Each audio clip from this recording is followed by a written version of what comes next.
Así es, 9:32, lo cual significa que en nuestro territorio insular de Galápagos son las 8:32 en esta mañana seminublada en la ciudad de Guayaquil. Más adelante le vamos a pedir a nuestro experto, a nuestro mentirólogo, el licenciado Alcides Ezequiel Montilla García, que nos dé la temperatura en la capital de la República, el pronóstico, mejor dicho, para el día de mañana, 4 de la tarde, en que Ecuador, la TRI, mide al equipo de Uruguay, a la Celeste. Ojalá que no pongan a ese señor Kevin, no recuerdo el nombre porque Rodríguez. Rodríguez, ¿no? Kevin Rodríguez, porque está para jugar, creo que todavía en otra categoría, no en la que lo quieren promocionar a todo, a contra viento y marea. Pero bueno, la selección no está para hacer ese tipo de experimentos. Ahora sí, vamos a entrar en materia y yo quería, pues a la vez de saludarlo ya pues oficialmente al abogado Ricardo Flores, preguntarle lo siguiente, dentro de estos meses, yo diría que ya es más de un año, usted nos dirá, un año y medio, de labores en el Servicio de Rentas Internas, junto al director nacional, economista Francisco Briones. Eh, ¿Qué es lo más difícil que se les ha hecho o las cosas más complicadas que se les han hecho, Ricardo?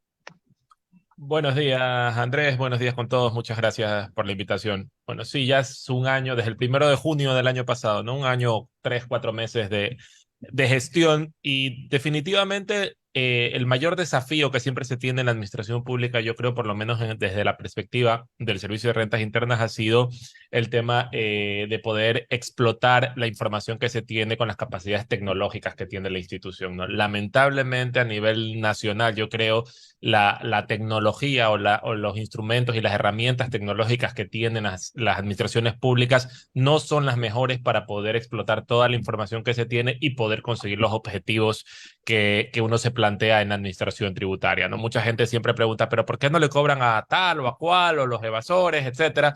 Todo tiene muchos matices, pero uno de los principales es muchas veces tenemos ciertas limitaciones en cómo utilizar toda la información que recibimos, porque el Servicio de Rentas Internas recibe muchísima información de municipios, información de bancos, información de tarjetas de crédito, información de consumos, de gastos, de todo.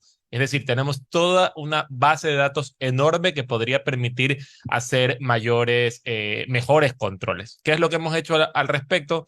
Lo que se ha creado ahora es un nuevo modelo de riesgos que crea un score tributario para cada uno de los contribuyentes del país. Entonces, con ese modelo de riesgos nuevo que tiene varias y diversas variables, determina, por ejemplo, si un contribuyente es o no es riesgoso y en función de eso poder planificar mejor los controles. De esa manera podemos saber si, por ejemplo, Ricardo Flores es una persona que tiene mucho riesgo porque presenta varias inconsistencias en sus datos y en sus declaraciones de impuestos, o es una persona que en general cumple con sus obligaciones y no tiene esas diferencias en relación a su estilo de vida con sus ingresos y con sus declaraciones de impuesto a la renta.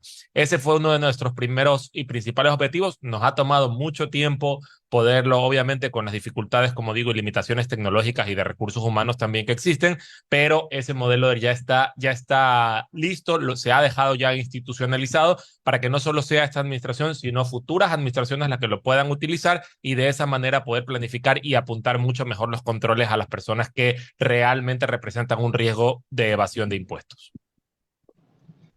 Ustedes impulsaron, ustedes impulsaron una reforma, un cambio para devolverle a la ciudadanía, especialmente a la gente de la clase baja, que es la enorme mayoría, y de clase media, que es una gran porción de la sociedad, eh, se dice una cifra que pudiera llegar hasta 200 millones de dólares a sus bolsillos.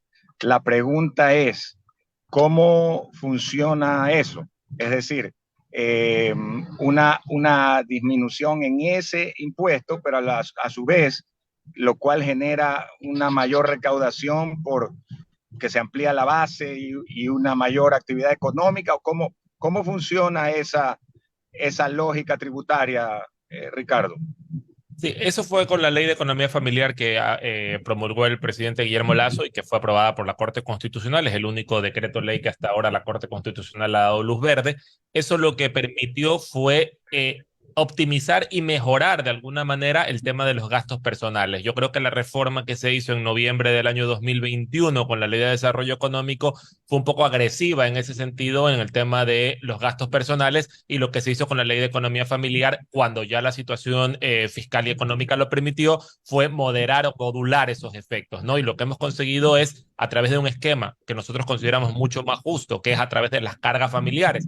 No es lo mismo una persona que no tiene carga familiar soltera que alguien que tiene 3 o 4 hijos que mantener. Pues esa persona que tiene 3 o 4 hijos que mantener tiene derecho a mayores deducciones por gastos personales que aquellos que no lo tienen, ¿no? Y con eso hemos conseguido, pues, reducir la carga tributaria, especialmente a la gente de clase media, reducir la carga tributaria para poder que tenga más dinero en su bolsillo. Eso, como bien dice Andrés, eso puede llevar tiene un efecto de 200 millones de dólares en recaudación e impuesto a la renta. Sin embargo, por otro lado, puede también generar un mayor rendimiento o recaudación de impuesto al valor agregado por los consumos que se realizan con ese dinero que ahora está ingresando a los bolsillos de los ciudadanos. Y por otro lado, también, aparte de lo del IVA, tenemos, como bien mencionabas, una ampliación de base de contribuyentes que no va por la vía de la deducción de los gastos personales, sino por el perfeccionamiento del régimen RIMPE, del régimen de emprendedores y negocios populares, en donde se está haciendo un mejor control, donde hay un problema real. En la gente que está formalizada, la evasión tributaria se puede controlar, ¿no? Lo que hacemos es, tenemos lo que se llama la homicidad, que es la persona que no declara impuestos, pues inmediatamente se hace una gestión persuasiva para que declaren, y se está controlando mucho también los pagos de retenciones, etcétera. Es decir, y luego, lógicamente, hacer las auditorías a los contribuyentes que representan un mayor riesgo y a los cuales hay que controlar de alguna manera más exhaustiva, ¿no? Eso en lo que se refiere a la economía formal. El problema que surge y que existe, y no es un problema reciente ni de corta data, sino que es un problema que ha existido toda la vida, es un alto índice de informalidad. Entonces, como digo, nuestro trabajo ha ido enfocado un poco a ampliar esa base de contribuyentes, a crear este régimen RIMPE, que incluye a los negocios populares, que son gente que vende hasta $20,000 al año, que son, digamos, actualmente inscritos están más de 1.200.000 personas en ese régimen que venden hasta $20,000 al año. La idea es ampliar mucho más ese régimen porque es la puerta de entrada a la formalidad, ¿no? Y si bien es cierto, los impuestos a pagar son bajos para ese régimen, porque es lógico que al tener un ingreso bajo, el impuesto asociado sea bajo, también es verdad que el solo hecho de estar inscrito en el RUC permite, primero, formalizar a una persona. Esa formalización le permite acceder a beneficios, a créditos, le permite acceder a beneficios con el Estado, créditos, etcétera, que hacen que haya movimiento económico y que nos permita también generar mayor recaudación, no solo del impuesto a la renta, porque no todo va dirigido solo al impuesto a la renta,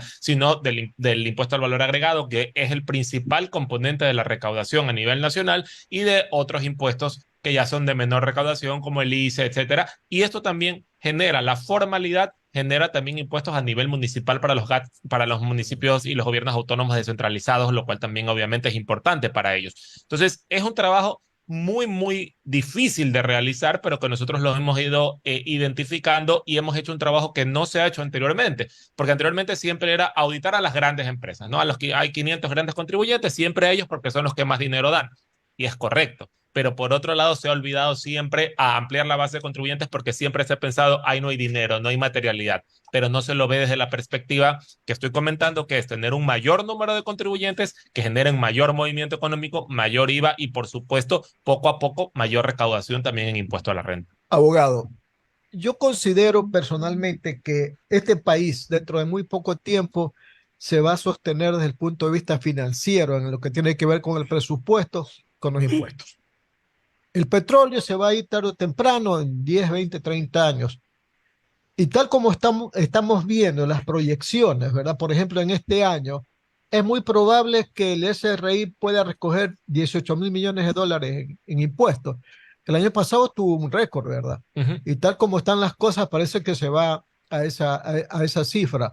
¿Cómo están en este momento las cifras a este mes de septiembre, por Sí, ejemplo? tenemos cerrado hasta el mes de agosto, lógicamente, porque bueno, septiembre todavía estamos Claro, están a mitad, sí, sí. en camino. Recién hoy es la declaración, ya están declarando los grandes contribuyentes y demás personas que les toca de acuerdo al noveno dígito del RUC. Sin embargo, la recaudación hasta agosto efectivamente representa un crecimiento todavía respecto a la recaudación récord del año anterior. Hay un crecimiento de aproximadamente el 2 o 3% en relación al año pasado. No es un crecimiento tan exponencial como el del 2022 referente al 2021, pero también tenemos que entender las circunstancias. En el 2022 fue el primer año, digamos, post pandemia, en donde ya hubo una verdadera reactivación económica, porque en el 2021 también estuvimos todavía muy afectados por la pandemia del COVID-19, ¿no? Y hubo un crecimiento exponencial. Y aún así, con ese crecimiento exponencial y con la disminución de impuestos que supuso la ley de economía familiar, todavía estamos generando mayor recaudación que en el año anterior. También hay otro punto, eso es en recaudación bruta, ¿no? En recaudación neta estamos prácticamente igual que el año anterior. Sin embargo, ahí hay que tomar también en cuenta otros factores. Antes de que nosotros entráramos en la administración, las devoluciones de impuestos podían tomar 6 meses, 8 meses, un año, dependiendo pues el tipo de impuesto que se devuelve. Hoy nosotros hemos conseguido principalmente a los grupos prioritarios, personas de la Tercera tercera edad. edad y discapacitados que y hemos conseguido también que a las personas que piden devolución de impuesto a la renta por montos menores a determinado valor, también se les pueda acreditar en aproximadamente 2 o 3 semanas. Eso ha generado también, obviamente, mucha liquidez en la ciudadanía y mucha devolución más rápido de lo que se hacía anteriormente. Eso tiene un impacto, obviamente, en la recaudación neta. Pero lo que queda claro es que a pesar de que el año pasado fue un año récord, este año ya hay un crecimiento todavía del 3% en relación al año pasado y seguimos todavía en un incremento en relación al año 2022 y en un 97% del cumplimiento de la meta planificada anualmente. ¿Usted ha podido analizar los planes de gobierno de los candidatos finalistas? Por ejemplo, En la parte que me eso es lo que, compete. claro, lo Ajá, que sí. compete. Por ejemplo, Daniel Noboa dice que propone incrementar la recaudación de impuestos a través de planes para reducir la evasión fiscal y la fuga de dinero a paraísos fiscales. Yo creo que eso, sinceramente, ahí, yo respetando obviamente los programas de cada uno de los candidatos, yo creo que tuvieron muy poco tiempo como para elaborar un programa más desarrollado, ¿no? Esto fue unas elecciones que de repente todos estamos en elecciones y en 90 días había que tener inscritos candidatos, etcétera, y hubo muchos candidatos. Además, el candidato Novo fue un candidato, digamos, sorpresa, ¿no? Nadie se esperaba que estuviese en la segunda vuelta, hoy está donde está. Y yo creo que lo que aquí no hay una evasión ni fuga de dinero a paraísos fiscales que sea el principal problema de la recaudación tributaria en el Ecuador. Nosotros ahorita somos miembros de Foro Global, que es una iniciativa del OECD en donde intercambiamos información con 160 países a nivel mundial. Nosotros recibimos información de las cuentas de ecuatorianos en el exterior. Sabemos perfectamente dónde tienen los ecuatorianos su dinero en el exterior. Y ya firmamos el acuerdo de intercambio de información con Estados Unidos. Este mismo mes estamos recibiendo la visita del Banco Mundial para capacitarnos en el intercambio de información con Estados Unidos, que yo esperaría quede implementado el próximo año. Será la nueva administración probablemente la que lo implemente, pero que ya permitirá también conocer a los ecuatorianos que tienen dinero en Estados Unidos, que son la mayoría. Se hablaba de 30.000 millones. Se dice, pero claro, como no tenemos la información, yo lo que sí puedo asegurar es que fuera de Estados Unidos, solo fuera de Estados Unidos, hay más de 10.000, 15.000 millones de dólares de ecuatorianos, no, sin contar Estados Unidos. Entonces, yo me imagino que Estados Unidos podrá hacer una cifra así, no lo podremos saber hasta que no tengamos la información y el intercambio que vendrá, yo esperaría el próximo año. Es importante también que mencionar que no todo ese dinero que está afuera es evasión tributaria. Mucha gente ha pagado sus impuestos aquí, ha pagado impuestos a la renta, ha pagado impuestos a salida de las divisas y saca su dinero al exterior y tiene todo el derecho de poner su dinero en donde considere que está a buen recaudo. Y la administración tributaria sobre eso no tiene ninguna crítica ni competencia alguna, ¿no? Es simplemente un tema en donde hay dinero fuera, hay dinero que sí es producto de evasión tributaria, pero hay dinero que lógicamente es bien habido y que está en el exterior. Pero el intercambio de información que permite conocer quién tiene ese dinero afuera y poder hacer las revisiones necesarias para saber si ese dinero ha pagado o no ha pagado los impuestos respectivos. Las 9 de la mañana con 52 minutos. No, hay que ver. Está adelantado. Está adelantado, no, 9 con 9:48. 48. Sí, sí, sí, sí, sí. Ese está, pero. Para dar exactamente. Sí, sí, sí, sí, ese está un poco. Aquí ya le vamos a Le vamos a dar un kit de Café Conquistador. para el doctor Ricardo Flores para que se lo lleve a Quito o lo tenga acá en su oficina. Aquí en Guayaquil mejor. Mejor aquí, ¿no? Del servicio. Siempre mejor en Guayaquil. Sí, pienso yo que sí. Igual. Vamos a ir con el licenciado Julio Osvaldo Ayala Serra. Gracias, Andrés. Abogado Ricardo Flores, qué gusto de saludarlo. Igualmente. Dígame una cosa que a mí me preocupa. Me jacto en mi pobreza de ser uno de los mejores pagadores de las deudas. Si usted revisa ese estado, que ahora no sé cómo le llaman, ese que uno lo pide y que le salen todas las deudas y los pagos que hace, soy uno de los mejores pagadores del Ecuador. Sin embargo, hace 2 meses me llegó una notificación del SRI por una empresa Madre Libertad que desde que comenzó prácticamente la pandemia no funciona, no tiene un solo ingreso.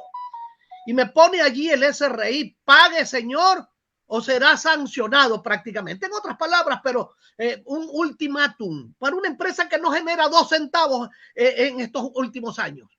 Y yo me pregunto, ¿y cómo es que hay otras empresas que deben centenares de millones de dólares y a lo mejor no les llega seguramente este admonitorio, esta notificación de que paguen o recibirán sanciones?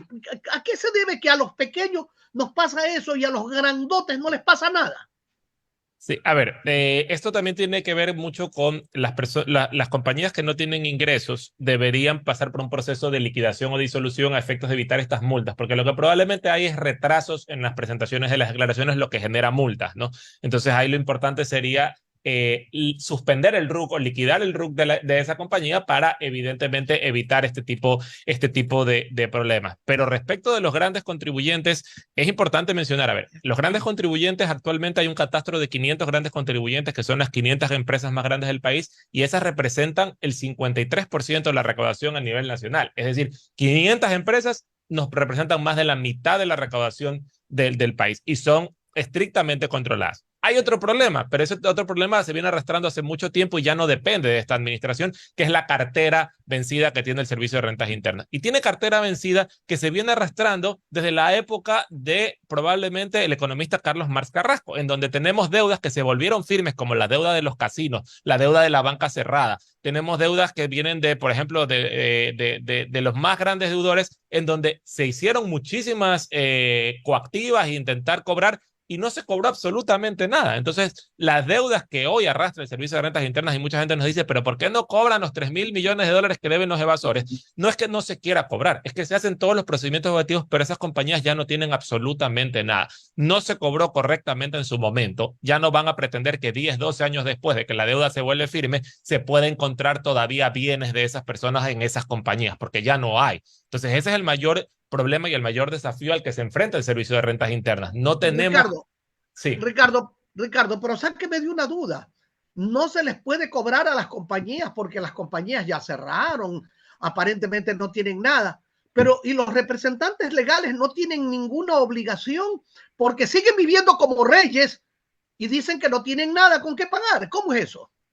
Los representantes legales a día de hoy ya no son responsables solidarios con las compañías, lo eran antes de la Ley de Desarrollo Económico y efectivamente también se vincula a los representantes legales en estos procesos coactivos, pero esos representantes legales, lamentablemente, Julio, usted conoce que muchas veces los representantes legales de las compañías no eran precisamente las personas o los dueños o los que ejercían realmente las actividades de administración. Muchas veces los representantes legales eran personas que trabajaban en las empresas prácticamente con cargos de secretaria, conserje, y a esas personas se les ponía como representantes legales. Entonces, vincular a esas personas al proceso coactivo que se hizo en su momento no representaba ningún cobro porque no había patrimonio ninguno que esas personas pudieran aportar, aparte que no eran responsables porque evidentemente eran prácticamente engañados para poder ser representantes legales, pero adicionalmente a eso no cuentan pues con el patrimonio para poder atender las necesidades y requerimientos y las deudas que tenían las empresas. Entonces, a partir de ahí surge un problema que ya se vuelve lo que nosotros llamamos deudas de difícil recaudo. Yo le digo algo, si el SRI fuese un banco, esas deudas estuviesen provisionadas al 100% y echadas ya al gasto y a la pena porque no se podrían cobrar. Como es una institución como el Servicio de Rentas Internas, nosotros lo que tenemos que seguir intentando de alguna manera continuar esos procesos coactivos, pero lamentablemente esos procesos coactivos yo le puedo asegurar que difícilmente van a poder dar algún resultado. verdadero paraíso para los grandes deudores. Pero dígame una cosa, Ricardo. Usted dice que van a identificar los dineros que tienen ecuatorianos fuera del país. La pregunta es, ¿y qué sacamos con eso? ¿Enterarnos de que tienen plata fuera? ¿Van a recaudar ustedes algo con eso, pero algo segurito? ¿O simple y llanamente esas personas se declaran locas, no pueden pagar y después de unos años tenemos que decir lo que estamos diciendo ahora? Ya no se puede hacer nada. No, en este caso es totalmente distinto. En principio, para empezar, el año pasado ya se regularizaron 1.800 millones de dólares en el Ecuador, que estaban en el extranjero, con una recaudación de 100 millones de dólares que fue por el proceso de regularización de activos en el exterior. Eso como primer paso. Pero recordemos también que el año pasado se aprobó la contribución patrimonial post-COVID, que es la contribución que teníamos que pagar las personas naturales o que tenían que pagar las personas naturales con un patrimonio superior a $1.000.000. Ese dinero que está en el exterior automáticamente identificado ya se puede cobrar esa contribución porque es patrimonio y esa contribución es sobre el patrimonio, no sobre la renta. Con lo cual ahí ya tenemos que todas esas personas que están en el exterior se han sido ya notificadas de la información que tenemos, ya han sido notificadas y muchísimas de ellas ya han regularizado su contribución patrimonial representando varios millones de dólares de recaudación para el Servicio de Rentas Internas. Y es solo el comienzo porque ya hemos notificado a otros más. Hay grandes empresarios, grandes personas a las cuales se les ha notificado que tienen cuentas en el exterior y que deben regularizarlas. Y nosotros esperamos que con la información que obtengamos de Estados Unidos pueda incluso incrementarse eso. Y eso en la parte patrimonial. Y en la parte de impuesto a la renta, una vez que se identifican los valores en el exterior, todos los años recibimos nuevos valores. Si nosotros identificamos que esa cuenta se incrementa y que eso no se ha reflejado en el impuesto a la renta de esa persona, automáticamente se le comunicará la diferencia respecto de lo que tiene en el exterior con lo que declara en el Ecuador. Pese a todos esos ingresos nuevos que usted señala, apenas hemos subido el 0.2% de recaudación. Imaginémonos todo lo que se lava de dinero en el Ecuador, tampoco paga impuestos.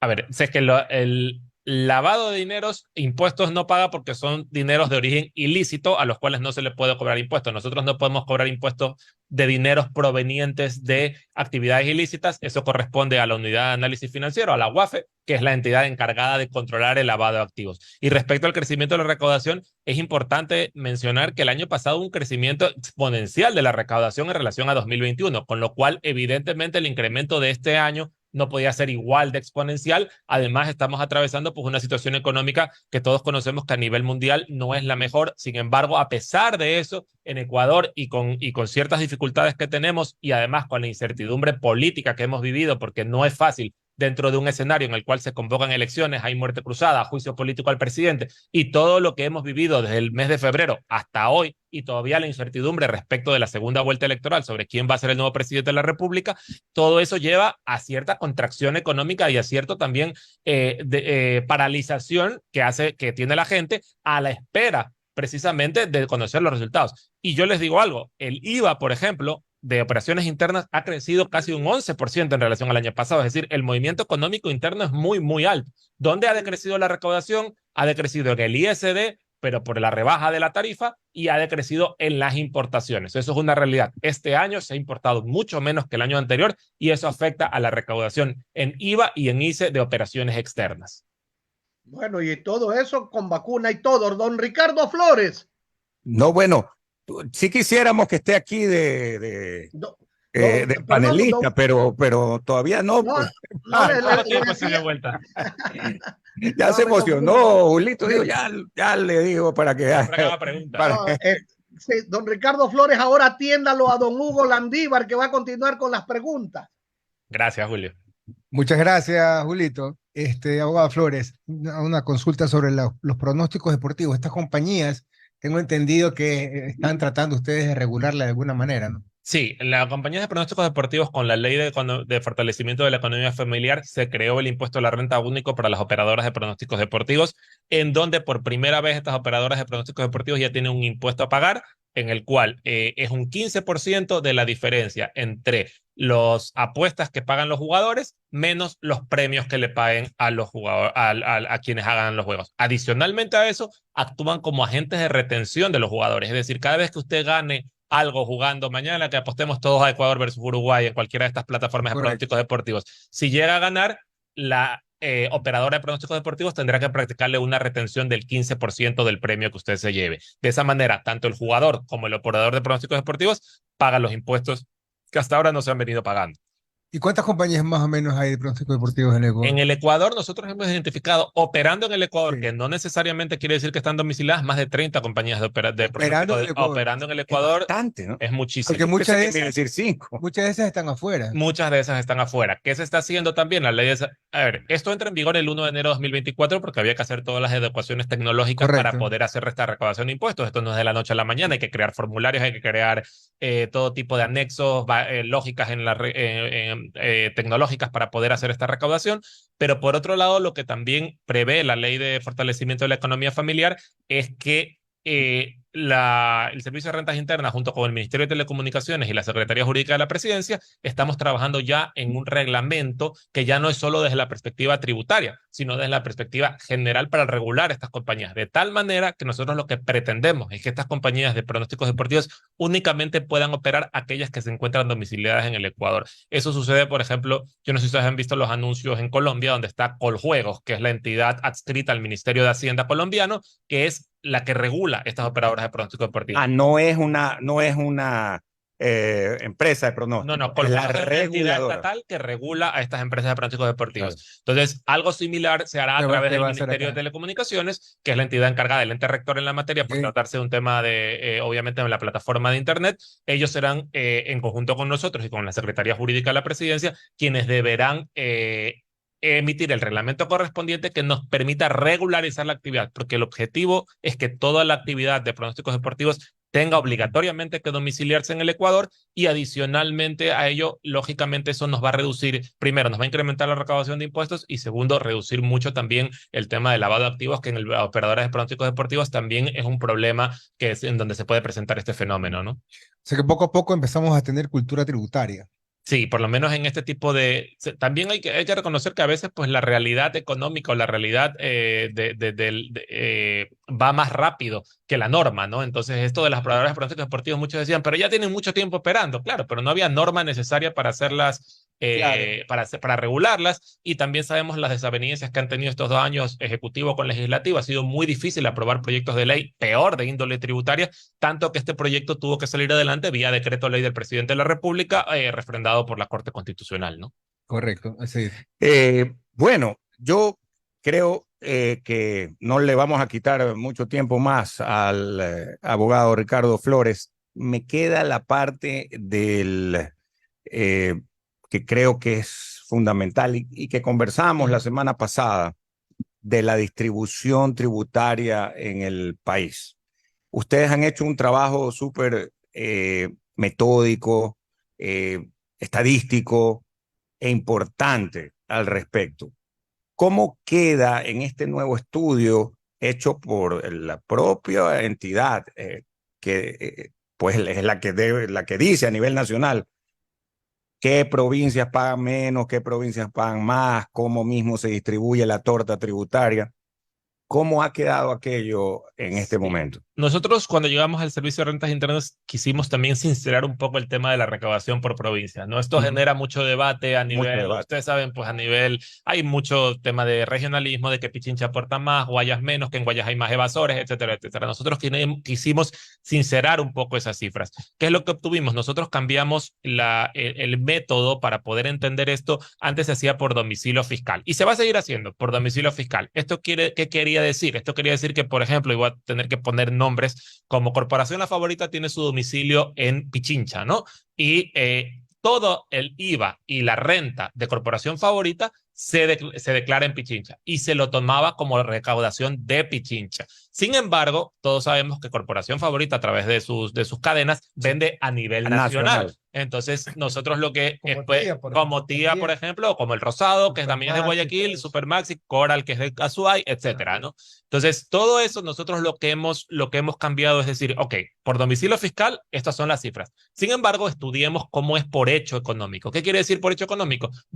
Con el estudio que hemos hecho, decimos, oye, ese IVA que me está pagando Corporación Favorita o que me está pagando El Rosado, ¿dónde se generó? Se generó en Guayas, se generó en Manabí, se generó en Pichincha, se generó en Azuay, ¿en dónde se generó? Y a partir de ahí se ven estas diferencias que nosotros hemos podido ya detectar en este estudio.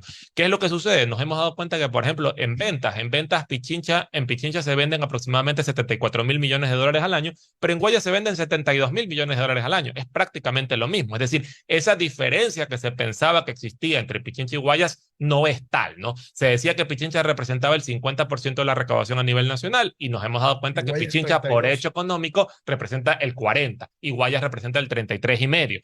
Y así, por ejemplo, y ya no solo es Pichincha Guayas, hemos podido identificar, por ejemplo, cómo las provincias del oriente estaban totalmente subvaloradas. Orellana, por ejemplo, una provincia muy olvidada, esta semana pasada estuve en el Coca, representaba teóricamente solo el 0,2% de recaudación a nivel nacional. Una vez que lo llevamos a hecho económico, representa más del 1%. El crecimiento de Orellana es exponencial en variación, digamos, relativa, no absoluta, porque las cifras son bajas en Orellana por lo pequeño de la provincia, pero en ¿Cuánto antes representaba? 0,2 al 1. Es un crecimiento abismal entre lo que pensábamos que representaba Orellana y lo que realmente representa para el Estado. Manabí duplicó también lo que supuestamente representaba para el Estado y lo que representa hoy. Pichincha baja considerablemente, Guayas se mantiene, crece un poco y Azuay también se mantiene, ¿no?